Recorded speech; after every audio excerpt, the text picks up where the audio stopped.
इस कार्यक्रम के प्रायोजक हैं अनुराधा ब्रांड कच्ची धानी शुद्ध सरसों तेल, सेहत और स्वास्थ्य से भरपूर।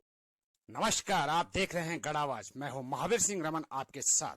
आज की ताजा खबर में शैलेंद्र सिंह रावत कोटद्वार विधानसभा से 2027 की कर रहे तैयारी। उनके कोटद्वार में सक्रिय होने से नेगी की अटकलें हुई भारी। जी हां, 2007 से 2012 तक बीजेपी से कोटद्वार के विधायक रहे शैलेंद्र सिंह रावत आने वाले 2027 में कोटद्वार विधानसभा से लड़ेंगे चुनाव। 2012 में भाजपा ने उन्हें टिकट न देकर उनकी राजनीतिक हत्या करने का षड्यंत्र रचा, तो वहीं कांग्रेस से सुरेंद्र सिंह नेगी ने उन्हें अपने रास्ते का कांटा समझते हुए यमकेश्वर विधानसभा में धकेल दिया। 10 वर्ष तक शैलेंद्र सिंह रावत दिन रात यमकेश्वर की जनता के बीच रहे, लेकिन संघर्ष करते हुए हर बार दूसरे नंबर तक ही रहे। शैलेंद्र सिंह रावत की पार्टी व यमकेश्वर की जनता के साथ इतनी ईमानदारी से डटे रहे कि 2022 में भाजपा ने उन्हें घर वापसी के लिए दबाव डाला और कोटद्वार विधानसभा से चुनाव लड़ने को कहा, लेकिन शैलेंद्र सिंह रावत अपनी यमकेश्वर की जनता से किए वादे पर अटल रहे और भाजपा का निमंत्रण ठुकरा दिया। लेकिन अब वे समझ चुके हैं कि कोटद्वार की जनता आज भी उन्हें चाहती है, इसलिए उन्होंने अपनी कर्म व जन्मभूमि कोटद्वार से एक बार फिर मैदान में उतरने की ठान ली है। एक किसान का बेटा था। आज भी हम खेती किसानी करते हैं। वहां से गांव से चलकर मैं नया आदमी था। मुझे राजनीति के बारे में ज्यादा कुछ पता नहीं था। मैंने जनता के आशीर्वाद से ब्लॉक प्रमुख पद मुझे दिया गया। मैंने प्रमुख पद 4 साल ईमानदारी पूर्वक, कर्मठता पूर्वक, निष्ठा पूर्वक उसको संचालित किया। उसके बाद जो है मुझे जनता का आशीर्वाद मिला। मैं इस क्षेत्र का विधायक रहा और ये जनता का बहुत बड़ा ऋण है मेरे ऊपर कि मुझे इस क्षेत्र के एक गांव के व्यक्ति को ब्लॉक प्रमुख से विधायक बनाया। और विधायक का भी जब मैं इस क्षेत्र से एमएलए था तो मैंने काम किया। तो वही लोग आज भी, मैं उनका एहसानमंद हूँ, मैं उनके लिए धन्यवाद करता हूँ। वो लोग आज भी मेरे प्रति बहुत बड़ा उनकी एक श्रद्धा है, बहुत बड़ा सम्मान है जनता का, कोटद्वार की जनता का। तो उसको भुलाया नहीं जा सकता। आज भी जनता मुझे स्वीकार करती है। और रही बात 2027 की बात, तो क्यों नहीं कोई आदमी कहाँ नहीं लड़ सकता। हम यमकेश्वर लड़े तो वहां ईमानदारी पूर्वक करा हमने काम। अब रही चुनाव को जीतने और हारने, वो समीकरण पे बैठते हैं विषय। केंद्र सरकार का मोदी ने इस तरीके से वातावरण बनाया कि हम ही विकास कर सकते हैं। लोग उनके बहकाने में, फुसलाने में आ गए, तो लोगों ने जो है भारतीय जनता पार्टी की प्रदेश में सरकार बनाई। लेकिन आज भी यमकेश्वर के लोग मुझे आज भी याद करते हैं। तो उसी तरीके से मैं 5 साल मुझे प्रमुख रहना था, मैं 4 साल प्रमुख रहा, 5 साल मैं विधायक रहा, एक ही बार रहा। तो आज भी कोटद्वार के लोग मुझे मेरे प्रति कोटद्वार के लोगों का सम्मान है और मेरे दिल में भी कोटद्वार की जनता के प्रति सम्मान है। तो 27 में क्यों नहीं लड़ सकते? लड़ सकते हैं, कोई भी कहीं लड़ सकता है। ये तो डिपेंड करेगा, ये तो निर्भर करेगा कि पार्टी किसको कहाँ लड़ाएगी, ये पार्टी किसको कहाँ देगी। तो ऐसा विषय नहीं आना चाहिए। मेरी जन्मभूमि है, मेरी कर्म भूमि है, मैं यहाँ का प्रतिनिधित्व मैंने किया है। तो निश्चित रूप से मैं कोटद्वार की जनता को नकार नहीं सकता। कोटद्वार की जनता मेरे प्रति आज भी जो है बहुत बड़ा सम्मान करती है। मैं कोटद्वार की जनता का आज भी ऋणी हूँ। तो इस विषय को तो बार बार पूछने की आवश्यकता ही नहीं है। कोटद्वार मेरे लिए बहुत बड़ा सम्मान है कोटद्वार में। और रावत जी, जो कांग्रेस की हाथ से हाथ जोड़ो यात्रा का शुभारंभ होने जा रहा है, ये उत्तराखंड में कितना सफल है और क्या रणनीति? नहीं, जैसे माननीय राहुल जी ने भारत जोड़ो यात्रा निकाली, 3,500 किलोमीटर की पैदल यात्रा, और उसका एक बहुत अच्छा संदेश गया।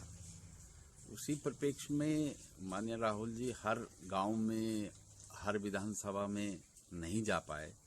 तो उसी का स्वरूप है हाथ से हाथ जोड़ो, मतलब लोगों से मिलना जुलना। भारतीय जनता पार्टी की केंद्र की सरकार, राज्य की सरकार की विफलताएं क्या हैं, क्या गलत नीतियां हैं उनको उजागर करना, जो हमारे पुराने कार्यकर्ता शीतल पड़े हुए हैं उनसे संपर्क करना, उनसे संवाद करना, इसका उद्देश्य यही है। भारत जोड़ो यात्रा का ही ये एक तरीके से स्वरूप है, जो विधानसभा जिले से विधानसभा में, विधानसभा से ब्लॉक स्तर में, ब्लॉक स्तर से न्याय पंचायत में, न्याय पंचायत से बूथ स्तर का कार्यकर्ता इसमें हाथ से हाथ जोड़ो यात्रा में जुड़ जाए कि हमारा कार्यकर्ता जो शीतल पड़ा हुआ है वो ये माने कि कांग्रेस का हमको बूथ स्तर पर ले जाके कांग्रेस को मजबूत करना है। इसलिए हर बूथ में जाके जो भी कांग्रेस का कार्यकर्ता है वो इस कार्यक्रम को आगे बढ़ाएगा। इस कार्यक्रम के प्रायोजक हैं अनुराधा ब्रांड कच्ची धानी शुद्ध सरसों तेल, सेहत और स्वाद से भरपूर। आगे शैलेंद्र सिंह रावत ने वर्तमान भाजपा सरकार को विफल करार दिया। अगर सरकारों का ढांचा होता है, शासन प्रशासन सारा एक ढांचा होता है, और अगर सरकार का कोई कर्मचारी या अधिकारी गलत काम कर रहा है तो इसका मतलब सरकार फेल है। तो ये सरकार फेल्योर की ओर है। सरकार का इतना वो नहीं है, शिकंजा नहीं है कि उनके अधिकारी ईमानदारी पूर्वक काम करें। इतना बड़े घोटाले हुए, हाकम सिंह जेल चले गए, कई उनके साथ और जेल चले गए, यूके SSS में घोटाला हुआ, विधानसभा में घोटाला हुआ, लेकिन मेन मुख्य काम है कि जिम्मेदार कौन है, वो लोग जेल क्यों नहीं जा रहे हैं। उन लोगों को भी जेल भेजना चाहिए। कहीं ना कहीं जो सरकारों के मंत्री हैं, सरकारों के सरकार हैं, उन पे उनको भी तो दोषी मानना चाहिए। खाली विधानसभा में 228 पदों को जो है बर्खास्त करा जाता है, लेकिन किसी न किसी व्यक्ति ने उसका विज्ञप्ति निकाली होगी, विज्ञप्ति नहीं निकाली होगी तो विज्ञप्ति के ही माध्यम से लगाए होंगे। कौन जिम्मेदार है? आपने उनको तो बेघर कर दिया, लेकिन जिम्मेदार व्यक्ति को आप बचा के उनको क्यों नहीं जेल डाला गया? उनको भी तो जेल जाना चाहिए, वो भी तो दोषी हैं। आखिर सरकार के ही तो अंग होंगे जिसने भी उनको विज्ञप्त किया होगा उन वैकेंसियों को। तो उसकी प्रक्रिया अगर ठीक नहीं हुई तो दोषी तो वो हैं जो कुर्सी पे बैठे हैं। वो कुर्सी क्यों अभी तक सुरक्षित है? उसको जेल क्यों नहीं भेजा गया? ये मुख्य बात है। इसलिए सरकार अपना पल्ला झाड़ रही है कि भर्तियां गलत हुई हैं, भर्तियां नियमानुसार नहीं हुई है, और उनको सीधा सजा दे दी। वो सड़क पे आ गए, उनका किसी ने मकान बनाया होगा, किसी ने प्लॉट लिया होगा, कोई बच्चों को पढ़ा रहा होगा देहरादून में, उनका क्या होगा आखिर? तो ये कहीं ना कहीं एक पार्ट तो आपने चलो ठीक कर दिया कि ये गलत थे, प्रक्रिया में नहीं थे, गलत प्रक्रिया से हुए, लेकिन प्रक्रिया करी किसने? उसको क्यों नहीं जेल डाल गया? उसके खिलाफ क्यों नहीं कार्रवाई हुई?